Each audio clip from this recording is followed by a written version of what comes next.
ఓం శ్రీ సాయిరామ్. సాయి గురుకులం కార్యక్రమానికి స్వాగతం. శ్రీ సాయి సచ్చరితలోని ఒక్కొక్క అధ్యాయం ఒక్కొక్క జీవన పాఠం మనందరికీ కూడా.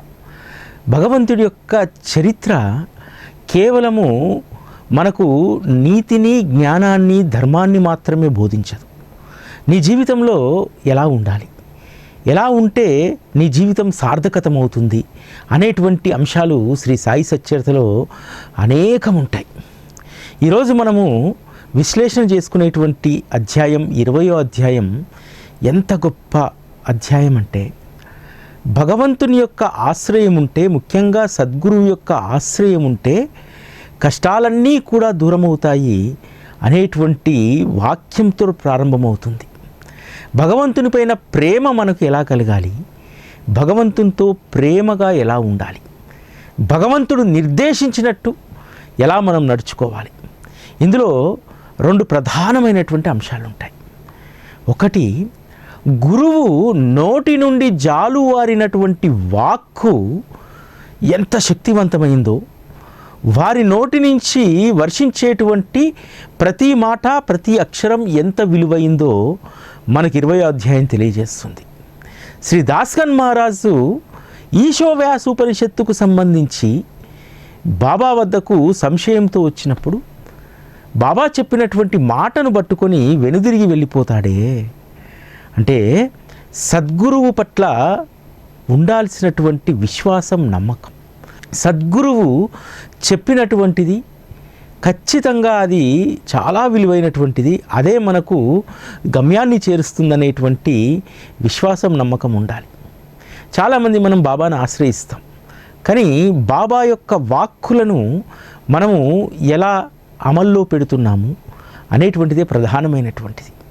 ఎందుకంటే దాస్గన్ మహారాజ్ యొక్క వారి నిబద్ధత, సద్గురువు యొక్క వాక్కులో ఉన్నటువంటి శక్తి ఎంత అపూర్వమైందో వారు గ్రహించినట్టుగా మరెవరూ గ్రహించలేదు.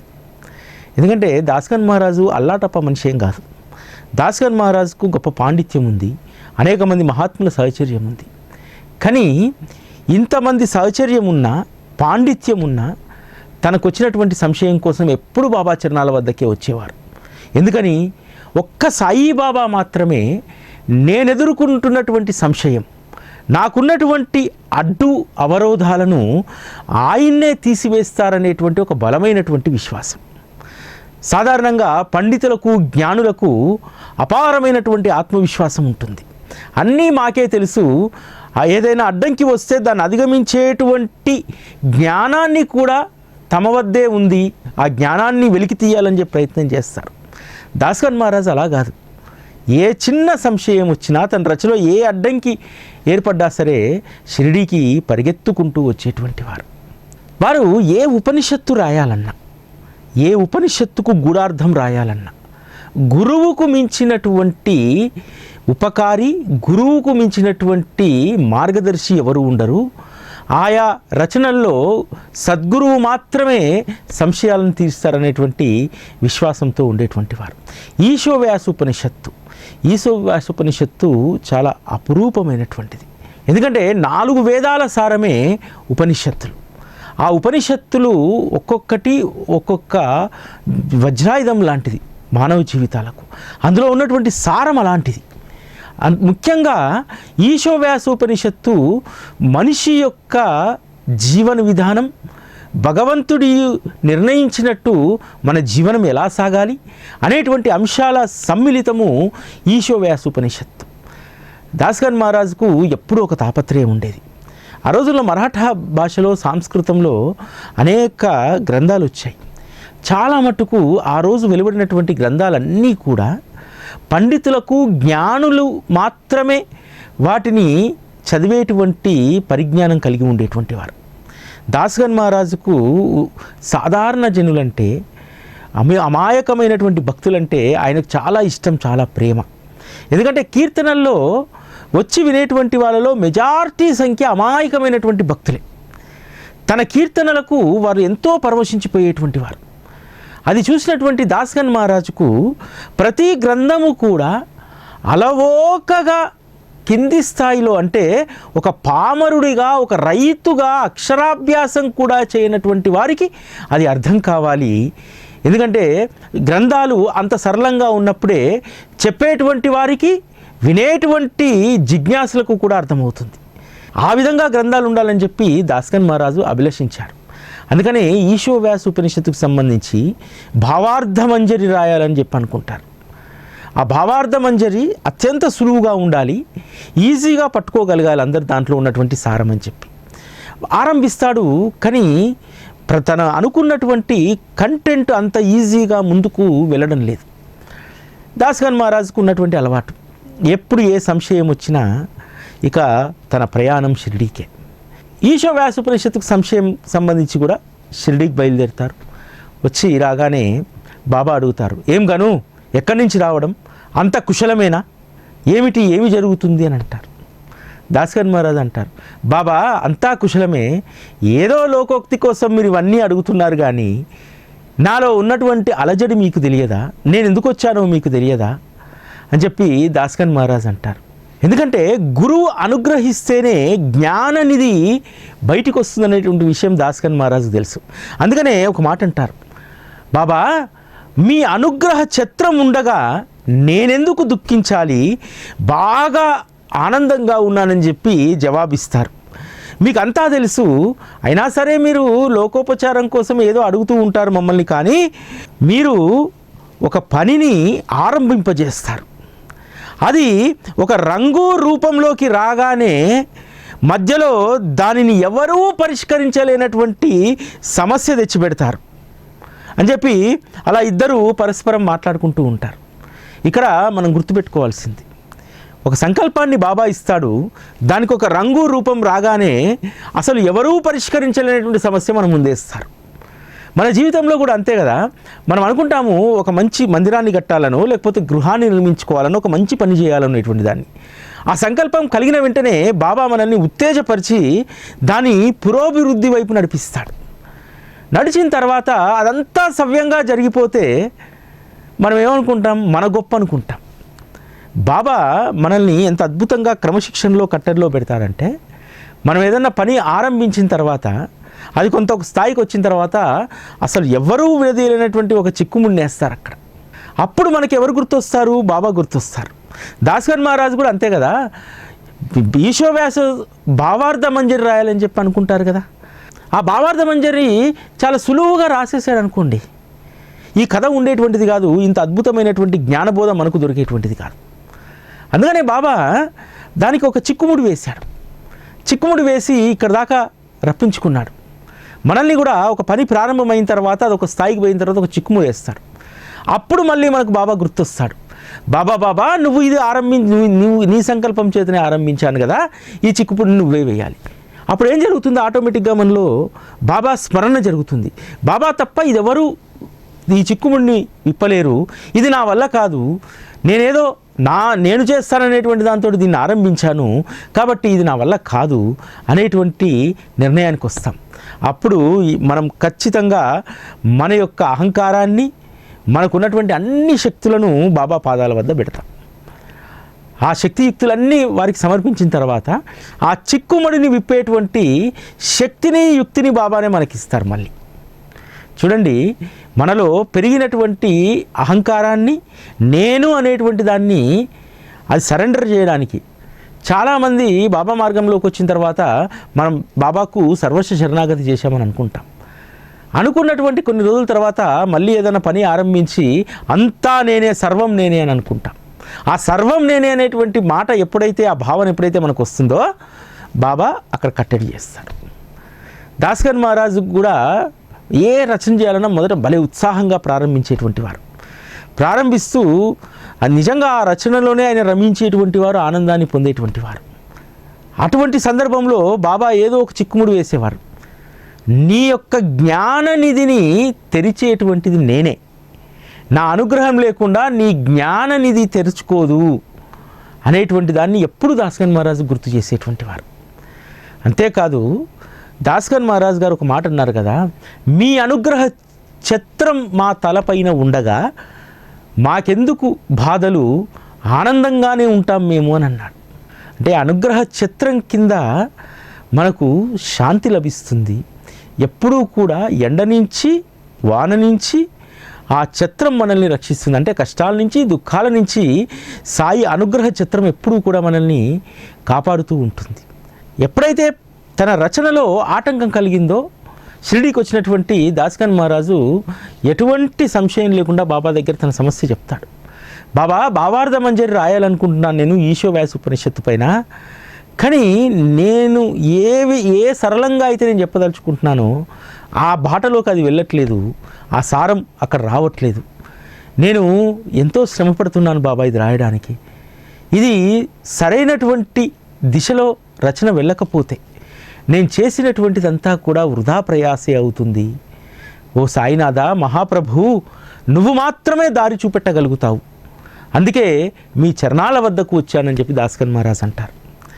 బాబా చాలా తేలిగ్గా ఒక మాట చెప్పేస్తారు. నువ్వు వెళ్ళేటప్పుడు విల్లేపార్లేలో ఉన్నటువంటి కాకా ఇంటికి వెళ్ళు, కాకా ఇంట్లో ఉన్నటువంటి పని మనిషి నీ యొక్క సంశయానికి సమాధానం చెప్తుంది అని అంటారు. అక్కడ ఉన్నటువంటి వాళ్ళందరికీ ఆశ్చర్యం కలిగింది.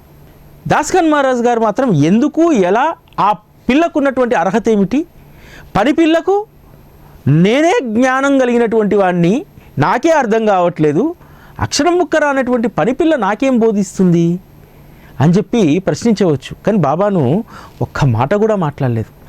బాబా నోటి గుండా ఆ వచనాలు బయటికి రాగానే మరొక మాట మాట్లాడకుండా బయలుదేరి వెళ్ళిపోయాడు ముంబై. వెళ్ళి విల్లేపార్లేలో ఉన్నటువంటి కాకా ఇంటికి చేరుకుంటారు. కాకాసాహెబ్ దీక్షితు గొప్ప భక్తుడు, బాబా పట్ల అపారమైనటువంటి భక్తి, అదేవిధంగా గురు భక్తికి ఆయన ప్రతీకగా మనకు బాబా మార్గంలో నిలుస్తారు. అందుకనే అటువంటి గృహంలో ఖచ్చితంగా ఆ మంచి సంస్కారాలు కలిగినటువంటి పనిపిల్లనే ఉంటుంది. ఆ పనిపిల్ల యొక్క సంస్కారాలలో నేను ఏమి గ్రహిస్తాననేటువంటి దాంతో దాస్గన్ మహారాజ్ రాత్రంతా ఆలోచిస్తూ ఉంటాడు. ఉదయాన్నే అతను ఇంకా శయ్యపైనే నిద్రిస్తూ ఉన్న సందర్భంలో ఒక అద్భుతమైనటువంటి కూని రాగం ఆయన చెవిలో పడుతుంది. ఆయన పడుకొని దాన్ని మొత్తం వింటాడు. దాని సారం ఏమిటంటే, నారింజ రంగు చీర ఎంత అందంగా ఉంటుంది, ఆ నారింజ రంగు చీర కట్టుకున్నటువంటి స్త్రీ యొక్క సౌందర్యం ఎంత గొప్పది అని చెప్పి నారింజ రంగు చీరను వర్ణిస్తూ ఓ పనిపిల్ల సన్నటి గొంతుతో పాట పాడుకుంటూ ఉంటుంది. దాస్గన్ మహారాజ్కు అనిపిస్తుంది, బాబా చెప్పినటువంటి పనిపిల్ల ఈమె అని చెప్పి తను పక్కన నుంచి లేచి వెళ్ళి ఆ పిల్లని చూస్తాడు. ఆ పిల్ల మోరి వద్ద గిన్నెలు కడుగుతూ ఉంది, చింకిపోయినటువంటి గుడ్డలు. ఆ పిల్ల దైన్య స్థితిని చూసి దాస్గన్ మహారాజు, ఆ పిల్ల ఆశపడుతుంది కదా నారింజ రంగు చీర, ఎలాగైనా ఆమెకి ఇవ్వాలని చెప్పి నారింజ రంగు చీర ప్రధాన్ తనకు దౌతులు తీసుకొస్తే ఆ దేవతలు నిరాకరించి, అమ్మాయికి నారింజ రంగు చీర ఇవ్వాలనుకుంటున్నాను, నీ చేతులతో ఇవ్వు, నీకు మంచి జరుగుతుంది అని అంటారు. ఎందుకంటే ఇది సద్గురువు యొక్క కార్యం కదా. దాస్గన్ మహారాజుకు తను పూర్తిగా ఒక రకంగా చెప్పాలంటే సర్వసంగ పరిత్యాగి అయిపోయాడు. తనకి ఏ కోరికలు లేవు, ఏ మంచి జరగాలని చెప్పి కూడా వ్యక్తిగతంగా తను ఏమీ కోరుకోడు. తన జీవితం అంతా మహాత్ముల యొక్క చరిత్రలు రాయడానికే ధారబోస్తూ ఉన్నటువంటి వాడు. అందుకని తన మిత్రుడైనటువంటి ప్రధాన్కు కొంత మేలు జరగాలని, అది కూడా గురువాజ్ఞ కదా, ఆ పనిపిల్ల ఏం చెప్తుందో చూడమని చెప్పి ఇక్కడ దాకా పంపించాడు. కాబట్టి అటువంటి పనిపిల్లకు నారింజ రంగు చీర ఇప్పించి ప్రధానికి కూడా ఏదో ఒక మేలు చేయాలనేటువంటి దాస్గన్ మహారాజ్ యొక్క ఉద్దేశం. అతను కొనుక్కొచ్చి ఇస్తాడు. తెల్లవారి ఆ పిల్ల ఆ చీర కట్టుకొని వస్తుంది. మళ్ళీ ఎంతో ఆనందంగా ఆ రోజు పనిచేసి వెళ్ళిపోతుంది. మళ్ళీ ఆ చీరను పెట్టెలో పెట్టుకొని వచ్చి మరుసటి రోజు చింకిపోయిన గుడ్డలు వేసుకొని వచ్చినా సరే అదే ఆనందంతో పని చేసుకుంటూ ఉంటుంది. దాస్గన్ మహారాజుకు అర్థమవుతుంది, అంటే ఈ అమ్మాయి నారింజ రంగు చీర లేనప్పుడు అంతే ఆనందంగా ఉంది, నారింజ రంగు చీర ధరించినప్పుడు అదే ఆనందంగా ఉంది, మళ్ళీ ఆ చీరను పెట్టెలో పెట్టుకొని వచ్చి సాధారణమైనటువంటి చిరిగిపోయినటువంటి గుడ్డలతో వచ్చినా సరే అదే ఆనందంగా ఉంది. అంటే మనిషి యొక్క దేహ అలంకరణ ముఖ్యం కాదు, మన యొక్క స్థితే చాలా ప్రధానమైనటువంటిది. భగవంతుడు ఏ స్థితిలో ఉంచితే ఆ స్థితిలో ఆనందంగా జీవించాలి. ఈ అమ్మాయి ప్రవర్తన ఈశావాస్యోపనిషత్తు యొక్క భావార్థాన్ని మొత్తము కూడా అవగతమయ్యేలాగా చేసిందని అనుకుంటారు. దాస్కన్ మహారాజు మొదట అమ్మాయి యొక్క దైన్య స్థితిని చూసి జాలిపడ్డాడు. తర్వాత దాస్కన్ మహారాజు దానిని సవరించుకుంటాడు. ఎందుకంటే ఆ పిల్లకు ఈశ్వరుడిచ్చినటువంటి ఆ పేదరికము కూడా ఒక వరమే.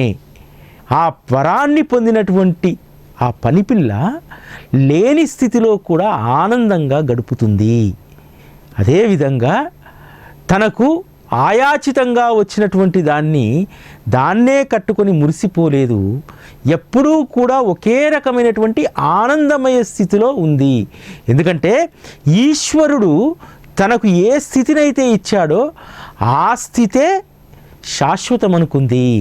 నారింజ రంగు చీర శాశ్వతం అని చెప్పి ఆవిడ అనుకోలేదు. అంటే భగవంతుడు ఇచ్చినటువంటి దాంట్లో ఎంత తృప్తిగా మనం బ్రతకాలనేటువంటిదే ఈశావాస్యోపనిషత్తు యొక్క భావార్థము. అంత గొప్ప భావార్థాన్ని బాబా ఒక పనిపిల్ల యొక్క తృప్తి అనేటువంటి ప్రవర్తన ద్వారా ఎంత అద్భుతంగా బోధించారో చూడండి. ఇది మన జీవితాలకు చాలా అవసరం. ఈరోజు చాలామంది బాబాను ఆశ్రయించిన తర్వాత దుఃఖంలో ఎందుకు ఉండిపోతున్నారు? దుఃఖానికి కారణం ఏమిటి? దుఃఖానికి కారణము శ్రీ సాయిబాబా ఆశ్రయంలో మనకు దొరికినటువంటి దాంట్లో తృప్తి లేదు. ఇవన్నీ కూడా దుఃఖానికి కారణాలు. 20వ అధ్యాయం మనము ఊరికనే చదివి వదిలేస్తాం. 20వ అధ్యాయంలో ఉన్నటువంటి 2 కీలకమైనటువంటి విషయాలు. మనం చేపట్టేటువంటి ప్రతి పనికి కూడా కర్త హర్త అన్నీ కూడా శ్రీ సాయిబాబా అనేటువంటి ఆ విశ్వాసంతో మనం ఎప్పుడూ ఉండాలి. అంతేకాదు బాబా మనకిచ్చినటువంటి అనుగ్రహంతో ఎంత తృప్తిగా ఉండాలనేటువంటిది కూడా ఈశావాస్యోపనిషత్తు మనకి ఇక్కడ తెలియజేస్తుంది. నిజంగా ఆ పనిపిల్ల జీవితానికి సంబంధించినటువంటి కథ మనం రోజు చదువుకుంటే 20వ అధ్యాయం రోజు స్మరణ చేసుకుంటే మన జీవితంలో లేదు అనేటువంటి అసంతృప్తే ఉండదు. ఎప్పుడూ కూడా తృప్తిగా జీవించడానికి కావలసినటువంటి గొప్ప శక్తి 20వ అధ్యాయం మనకు. ఎందుకంటే ఈ కథ చదివినప్పుడల్లా కూడా ఎంత అద్భుతమైనటువంటి ఆనందం కలుగుతుందంటే, బాబా ఎందుకు సచ్చరితలో ఒక్కొక్క పాత్రను పెట్టారు. పనిపిల్ల అనేటువంటి పాత్ర చాలా చిన్నది కదా. పనిపిల్ల యొక్క స్థితి చాలా చిన్నది కదా. కానీ ఆ చిన్న స్థాయిలో ఉన్నటువంటి ఆ పనిపిల్ల యొక్క అంతరంగం, ఆ పనిపిల్ల యొక్క మనస్తత్వం, ఈశ్వరుడు అనుగ్రహించినటువంటి దాంట్లో తృప్తిగా ఉండడం. నిజానికి ఆ పిల్లకు ఈశ్వర అనుగ్రహం ఏదో తెలియదు, తన స్థితి ఇలా ఎందుకుందో తెలియదు. కానీ ఒక పసితనంలో ఆ పిల్ల అంత ఆనందంగా ఉండడం, లేనితనంలో కూడా తను ఎంత తృప్తిగా ఉంటుంది. ఎందుకంటే ఆ పిల్ల చూడండి, నారింజ రంగు చీర ఇంకోటి కావాలని కోరుకోలే. ఆ పిల్ల అడిగిందా, నారింజ రంగు చీర నాకు కావాలి, నేను కట్టుకుంటే ఎంత అందంగా ఉంటానని చెప్పి పాట పాడుకోలేదు. కేవలం ఆ నారింజ రంగు చీర యొక్క అందాన్ని వర్ణించింది. ఆయాచితంగా అసలు ఆ పిల్ల అసలు కల్లో కూడా అనుకోలేదు నారింజ రంగు చీర తను కట్టుకుంటానని చెప్పి. గొప్ప దాత ఇచ్చాడు. ఆ ఇచ్చినటువంటి దాత కూడా ఈశ్వరుడే. అటువంటప్పుడు ఈశ్వరుడు నిన్న చింకి బట్టలతో ఉన్నప్పుడు ఈశ్వరానుగ్రహం వల్ల ఆ అమ్మాయి తృప్తిగానే ఉంది. ఆ చీర కట్టుకున్న తర్వాత, కొత్త చీర ధరించిన తర్వాత ఏ అహంకారము గర్వము లేదు. కొత్త చీర కట్టుకొని వచ్చి కూడా తన కర్తవ్యాన్ని మానలేదు. ఇక్కడ బాగా గుర్తుపెట్టుకోవాలి. మనం ఏదన్నా ఆఫీస్లోనో ఇంకొకడో ఫంక్షన్ ఉంటే రోజు బస్సులో వెళ్ళే వాళ్ళము పట్టు చీర కట్టుకోగానే నలిగిపోద్దని చెప్పి ఆటోలో వెళ్తాం. అంతేకాదు పట్టుచీర ఎక్కడ నలిగిపోతుందో అని చెప్పి ఆఫీస్లో ఎక్కడ పడితే అక్కడ కూర్చోం. మామూలు రోజుల్లో అయితే ఎక్కడ పడితే అక్కడ కూర్చుంటాం. మంచి కద్దరు కొత్త కుర్తా వేసుకున్నటువంటి వాళ్ళు కూడా నలిగిపోకుండా చాలా జాగ్రత్తగా దాన్ని చూసుకుంటారు. కానీ ఆ పిల్ల తన కర్తవ్యాన్ని మానలేదు. తెల్లారి పనికి వచ్చి ఆ నారింజ రంగు చీరను కూడా పైకి ఎగచెక్కుకొని పనిచేసిందే. అంటే కొత్త బట్టలు కట్టుకున్నటువంటి రోజు మళ్ళీ ప్రత్యేకంగా ఉండాలి, ప్రవర్తనలో మార్పు రావాలనేటువంటిది ఆ పిల్లలో లేదే. తన పని తను చేసుకుని వెళ్ళిపోయింది. అంతేకాదు ప్రతిరోజు కూడా అలాంటిది ఉంటేనే బాగుండనేటువంటి దాంట్లో కూడా లేదు. ఈశ్వరుడు ఈరోజు ఒకరోజు సంతోషపడడానికి ఇచ్చాడు, సంతోషపడ్డాను, దాన్ని మళ్ళీ పెట్టులో పెట్టుకుంది, మళ్ళీ అదే చింకి గిడ్డలు వేసుకొని వచ్చింది, ఆ రోజు కూడా అంతా ఆనందంగానే ఉంది. అంటే సద్గురువు ఆశ్రయంలో మనం నేర్చుకోవాల్సినటువంటి గొప్ప పాఠం ఇది. మనం అందరం ఏమనుకుంటామంటే మనకు ఒక మంచి స్థితి ఉండి ఎప్పుడూ కూడా ఏ కష్టం లేనటువంటి దాంట్లో ఉండి సకల సౌకర్యాలు ఉంటేనే అది మనకు ఒక స్థాయి అని అనుకుంటాం, అక్కడ మనకు తృప్తి ఉంది అనుకుంటాం. నిజంగా మానవుడికి తృప్తి ఎక్కడా కూడా ఉండదు. లక్షలున్నప్పుడు ఉండదు, కోట్లున్నప్పుడు ఉండదు, బిలీనియర్ అయిన తర్వాత కూడా ఉండదు. ఇది మనిషి యొక్క నైజం. మన జీవితం అంతా కూడా అసంతృప్తిలోనే కొట్టుమిట్టాడుతూ ఉంటుంది, అందులోనే కొట్టుకుపోతుంది జీవితం అంతా. కానీ ఈశోవ్యాసోపనిషత్తు భావార్థ మంజరి ద్వారా బాబా మనకు చెప్పినటువంటి అద్భుతమైనటువంటి బోధ, ఆ పనిపిల్ల ఏ విధంగా అయితే అన్ని స్థితుల్లో ఒకే రకమైనటువంటి తృప్తితోటి ఉందో అదే అసలైనటువంటి జ్ఞానం. జ్ఞానం అంటే పుస్తకాలను చదవడం కాదు, జ్ఞానం అంటే ఏదో సాధనలు చేయడం కాదు. అసలైనటువంటి జ్ఞానం భగవంతుడు నిన్ను ఏ స్థితిలో ఉంచితే ఆ స్థితిలో ఆనందంగా ఉండడం. చాలామంది జ్ఞానం జ్ఞానం అని చెప్పి పరిగెత్తుతూ ఉంటారు. జ్ఞానం పేరు మీద అనేక శ్లోకాలు బట్టి పడుతుంటారు. పట్టినటువంటి వాళ్ళు అనేక సద్గ్రంథాలను చదివినటువంటి వారు ఆచరణలో అందులో ఉన్నటువంటి దాన్ని ఒక్కదాన్ని కూడా పెట్టలేరు. అందుకనే మనకు పెద్ద జ్ఞానబోధ ఎప్పుడు బాబా చేయలేదు. సచ్చరితలో కూడా జ్ఞానానికి సంబంధించినటువంటి బోధ ఉండదు, ప్రాక్టికాలిటీయే అక్కడ ఉంటుంది. అందుకనే ఈశ్వరానుగ్రహము, భగవంతుడించినటువంటి స్థితి అనేటువంటి ఈశోవ్యాసోపనిషత్తు యొక్క భావార్థాన్ని ఎంత తేలికగా చెప్పాడు. ఏమీ లేనటువంటి లేమితనంలో ఉన్నటువంటి ఒక పనిపిల్లనే తన స్థితిలో అంత ఆనందంగా ఉంటే, అంటే మనకు అర్హత ఉన్నా లేకున్నా కొన్ని దక్కాయి, ఆ దక్కినటువంటి దాంట్లో కూడా తృప్తిగా లేకుండా ఉంటున్నామే. నా బాధను అర్థం చేసుకోండి, నా అంతరంగాన్ని అర్థం చేసుకోండి, నేనేం చెప్తున్నానో వినండి అని చెప్పి 20వ అధ్యాయం ద్వారా మనకు బాబా ఎంత అద్భుతమైనటువంటి జ్ఞానబోధ చేశారు. జ్ఞానబోధ అనేటువంటిది అదేదో తపశ్శక్తి ద్వారా సంపాదించేది కాదు, సాధన సంపత్తి ద్వారా వచ్చేటువంటిది కాదు. నీ జీవితంలో నువ్వు ఎలా ఉండాలనేటువంటి దాన్ని చాలా సూక్ష్మమైనటువంటి విషయాల్లో చాలా అలవోకగా మనం అర్థం చేసుకునేలాగా శ్రీ సాయి సచ్చరిత మనకు బోధిస్తుంది. ఎవరమైతే సద్గురు ఆశ్రయంలో తృప్తి అనేటువంటి స్థాయికి చేరుకుంటామో వారే అసలైనటువంటి జ్ఞానులు. ఉన్నటువంటి దాంట్లో తృప్తి పడాలి. ఉట్టి కోసం ఎగిరితే నీకేమీ దక్కదనేటువంటి విషయాన్ని మనం గుర్తుపెట్టుకోవాలి. ఇందులో ఒక అద్భుతమైనటువంటి మాట రాస్తారు. ఈ ప్రపంచం కోరిక ఉన్నవారికే కానీ కోరికలు లేనటువంటి వారికి నిస్సారంగా కనిపిస్తుంది. మన కోరికలు ఉన్నాయనుకోండి, ఎక్కడైనా బంగారాన్ని చూస్తే అబ్బా ఆ నగ నా దగ్గర ఉంటే బాగుండు అనిపిస్తుంది. కోరికలు లేనటువంటి స్థితికి వెళ్ళామనుకోండి, మన పరిస్థితి ఎలా ఉంటుందో తెలుసా? ఈరోజు ఆమె వేసుకుంది, తర్వాత అది ఎవరు వేసుకుంటారు. ఈరోజు ఆవిడ అనుభవిస్తుంది, అది ఆమె పట్టుకెళ్ళలేదు. నిస్సారం. మామూలుగా అయితే ప్రపంచం పైన వ్యామోహం ఉన్నటువంటి వాడికి అది చూడగానే ఎలాగైనా సరే నా భార్యకు అలాంటిది నేను ఎలాగైనా చేయించాలి, ఏదైనా చేయాలి దానికోసం. అదే కోరిక లేనటువంటి వారికి అది నిస్సారంగా కనిపిస్తుంది. బంగారం కూడా అత్యంత తేలికైనటువంటి ఇనుములాగానే, గుండు పిన్నులాగానే కనిపిస్తుంది. ఎందుకంటే గుండు పిన్నును కూడా మనం తీసుకెళ్ళలేం. ఉన్నన్ని రోజులు ఎన్ని రోజులు అనుభవిస్తామో కూడా తెలియదు. అది అశాశ్వతమైనటువంటి దానికోసము ఎంత ప్రయాసపడాలి, జీవితాన్ని ఎంత పణంగా పెట్టాలి అనేటువంటి జ్ఞానం మనకు కలుగుతుంది. కాబట్టి కోరికలు లేనటువంటి వారికి ఇవన్నీ కూడా నిస్సారంగా కనిపిస్తాయి. ఎందుకనంటే నాది నాది అనేటువంటిది ఏదీ ఉండదనేటువంటి సత్యం ఈశోవ్యాసోపనిషత్తు భావార్థం మనకు తెలియజేస్తుంది. ఇంత అద్భుతమైనటువంటి బోధ మనకు సచ్చరిత ద్వారా అందింది. ఈశోవ్యాసోపనిషత్తు ఇంకో అద్భుతమైనటువంటి విషయాన్ని చెప్తుంది. చేతనాచేతనమైన ఈ భూత భౌతిక జగత్తులో ఒక్క పరమేశ్వరుడే కానీ రెండో వారు ఎవరూ లేరని నిస్సందేహంగా నిర్ధారణ చేసుకోవాలని చెప్తుంది. ఈ బ్రహ్మాండమంతా కూడా పరమేశ్వరుడే వ్యాపించి ఉన్నప్పుడు ఆయన లేనటువంటి ఖాళీ స్థలం అనేటువంటిది ఎక్కడ ఉంటుంది?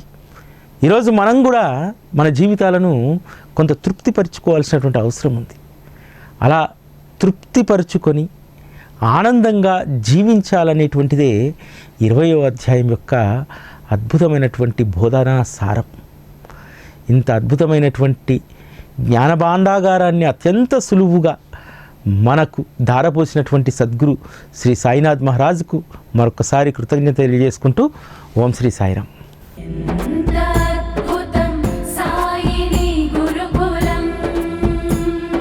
శిక్షణే తప్ప శిక్షలు లేని శరణాగతి సౌదం.